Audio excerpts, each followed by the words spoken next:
Upgrade kapasitas diri, ada kelebihan di setiap kekurangan.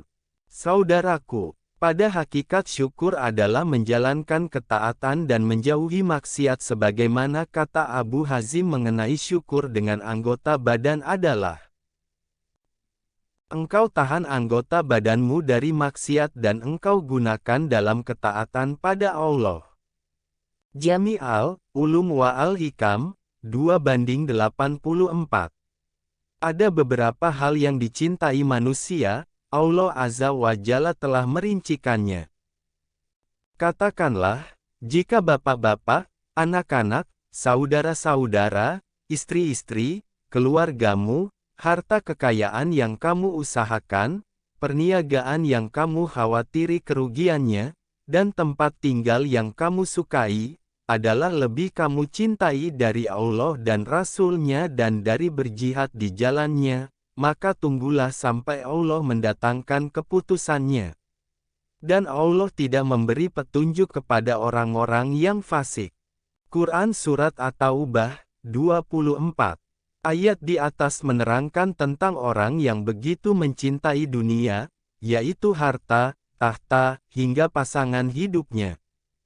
Saudaraku, ayat di atas kata Syekh Muhammad bin Abdul Wahab rahimahullah dalam garis bawah kitab Tauhid garis bawah menunjukkan ancaman bagi orang yang menjadikan perkara duniawi tersebut lebih daripada agamanya. Gila harta, gila jabatan, gila kehormatan, gila ketenaran, hidup mewah dengan pakaian, makanan dan minuman, waktunya sibuk mengejar dunia, ia mengejar dunia lewat amalan akhirat, juga lalai dari ibadah. Berbeda jika seseorang mengutamakan akhirat. Dari Anas bin Malik radhiyallahu anhu, Rasulullah shallallahu alaihi wasallam bersabda, barang siapa yang niatnya adalah untuk menggapai akhirat, maka Allah akan memberikan kecukupan dalam hatinya, dia akan menyatukan keinginannya yang tercerai-berai, dunia pun akan dia peroleh dan tunduk hina padanya.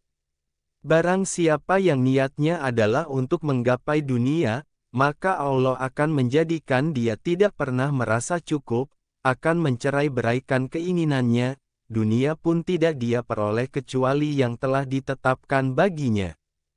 Hadis riwayat Tirmidzi, No. 2465. Syekh Al-Albani mengatakan bahwa hadits ini sahih. Agar kita terhindar dari cinta dunia maka kita harus yakin dunia itu fana dibanding akhirat yang kekal abadi. Kita harus senantiasa garis bawah qanaah garis bawah menerima dengan apa saja yang Allah Azza wa Jalla telah berikan. Kita harus mendahulukan ridha Allah Azza wa Jalla daripada hawa nafsu dan kepentingan dunia, karena akan memperoleh kenikmatan begitu banyak di surga. Saudaraku, dari Abu Hurairah radhiyallahu anhu, ia berkata bahwa Rasulullah shallallahu alaihi wasallam bersabda, dunia adalah penjara bagi orang beriman dan surga bagi orang kafir. Hadis riwayat Muslim, No. 2392. Al-Munawi rahimahullah dalam Mirka Al-Mafatih menjelaskan, dikatakan dalam penjara karena orang mukmin terhalang untuk melakukan syahwat yang diharamkan. Sedangkan keadaan orang kafir adalah sebaliknya sehingga seakan-akan ia berada di surga. Saudaraku, jangan lupa untuk senantiasa bersyukur dan jangan merasa tidak percaya diri hanya karena kekurangan yang kita miliki.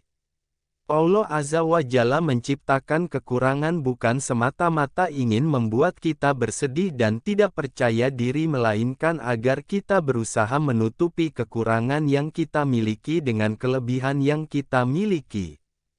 Allah Azza wa Jalla tidak hanya menciptakan kekurangan melainkan juga menciptakan kelebihan yang sebanding dengan kekurangan yang kita miliki. Oleh sebab itu jangan pernah merasa tidak percaya diri. Percayalah bahwa tak ada yang sia-sia sekalipun itu kekurangan yang ada pada diri kita. Allah Azza wa Jalla menciptakan kekurangan bukan karena tidak sengaja. Karena setiap kekurangan yang ada pada diri kita senantiasa disertai dengan kelebihan yang membuat kita merasa bangga dan percaya diri. Adanya kekurangan juga untuk membuat kita sadar agar tidak merasa sombong dengan kelebihan yang kita miliki. Bersyukurlah, percaya diri dan terus berusaha upgrade kapasitas diri, meningkatkan kelebihan yang kita miliki.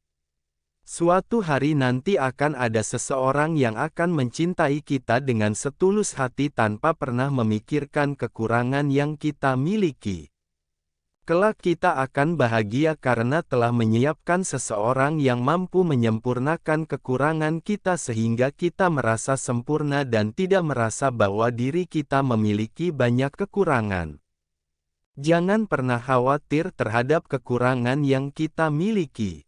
Allah Azza wa Jalla yang menciptakan kekurangan kita, maka Azza wa Jalla pula yang telah merencanakan seseorang yang luar biasa untuk menutupi kekurangan kita. Pada akhirnya kita akan bahagia dan bersama dengan seseorang yang mampu menerima kita dengan apa adanya dan seseorang yang mampu melengkapi kekurangan yang ada. Tersenyumlah dan berbahagialah, kita pasti akan mendapatkan sosok yang kita inginkan. Perbanyaklah membaca Sayyidul Istighfar,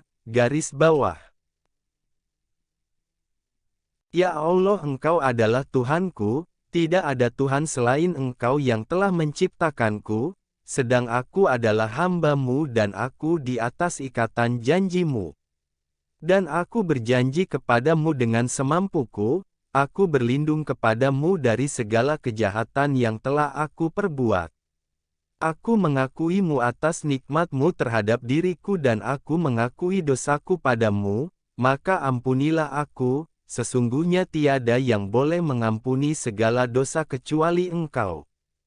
Semoga Allah Azza wa Jalla mengaruniakan hidayah-Nya kepada kita, sehingga kita tetap istiqomah senantiasa upgrade kapasitas diri, pandai bersyukur atas segala karunia Allah Azza wa Jalla untuk meraih ridha-Nya. Amin ya Rabb. Wallahu alam bisyaf.